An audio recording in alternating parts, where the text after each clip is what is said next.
नमस्कार दोस्तों, मैं हूं अभिषेक पांडे और आप लोग देख रहे हैं नूरा कुश्ती।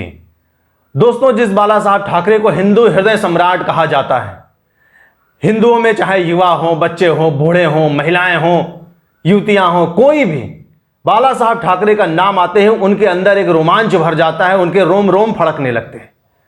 ऐसे बाला साहब ठाकरे के सुपुत्र श्रीमान उद्धव साहब ठाकरे और उनकी जो बची खुची पार्टी है शिवसेना उद्धव बाला साहब ठाकरे, जो गुट है, वो हिंदुत्व के नाम पर अपने निम्नतम स्तर पर पहुंच गई है। और इसका ताजा ताजा उदाहरण है नासिक के त्र्यंबकेश्वर मंदिर में घटी हुई एक घटना, या इसको हम कहें कि घटी हुई एक दुर्घटना, जहां पर भगवान शिव के मंदिर में 4-5 मुस्लिम लड़कों ने घुसकर या जबरदस्ती घुसने की कोशिश करके और वहां पर चादर चढ़ाने की कोशिश की। नासिक का जो त्र्यंबकेश्वर मंदिर है, यह हिंदुओं का एक पवित्र स्थान है। भगवान शिव के 12 ज्योतिर्लिंगों में एक ज्योतिर्लिंग है और इसकी मान्यता बहुत ही महान है। हिंदुओं के लिए एक बहुत ही पवित्र तीर्थ स्थल है यहां पर। और इस मंदिर से मुसलमानों का कोई लेना देना नहीं है, लेकिन इसको एक जबरदस्ती का मुद्दा बनाया गया। जबरदस्ती 4-5 लोग उस मंदिर में घुसते हैं, चादर चढ़ाने की कोशिश करते हैं और अब उन मुस्लिम युवाओं के, उन मुस्लिम लड़कों के समर्थन में उद्धव बाला साहब ठाकरे की पूरी पार्टी जुट गई है।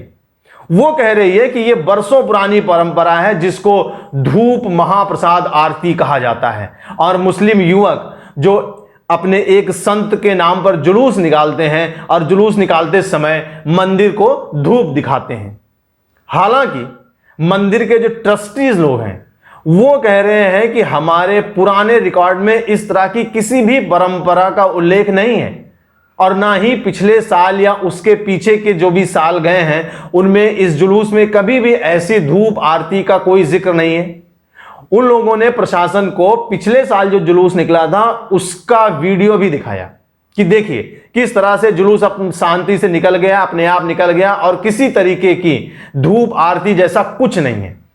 लेकिन अगर मान लीजिए कि आपके अंदर शिव की भक्ति है, मुस्लिम होते हुए भी आप शिव की भक्ति कर सकते हैं और उनको धूप दिखा सकते हैं, तो मंदिर के बाहर से धूप दिखाने की परंपरा हो सकती है।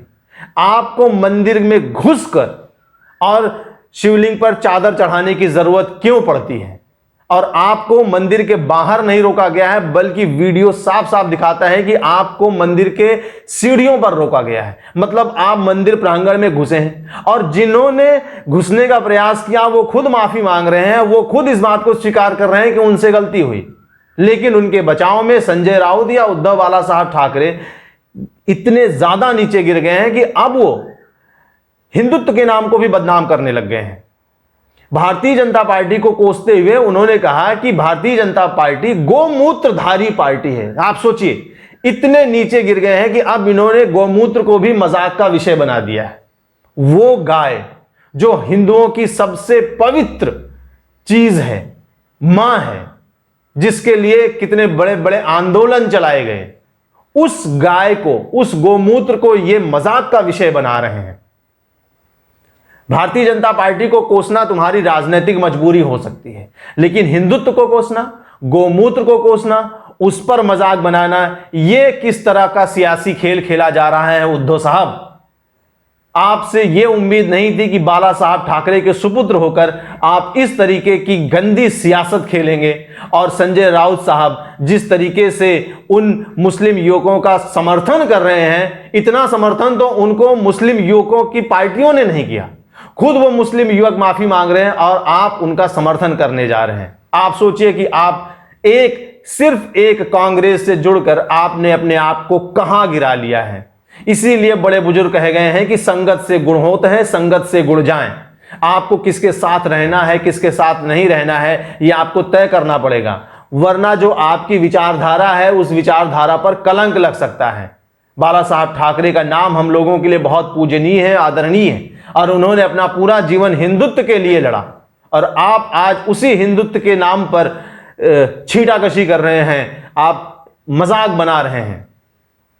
त्र्यंबकेश्वर में जो ये घटना घटी है, इससे एक सबक लेना चाहिए और इस पर आपको मंदिर और मंदिर प्रशासन का साथ देना चाहिए, ना कि उन मुस्लिम युवकों का।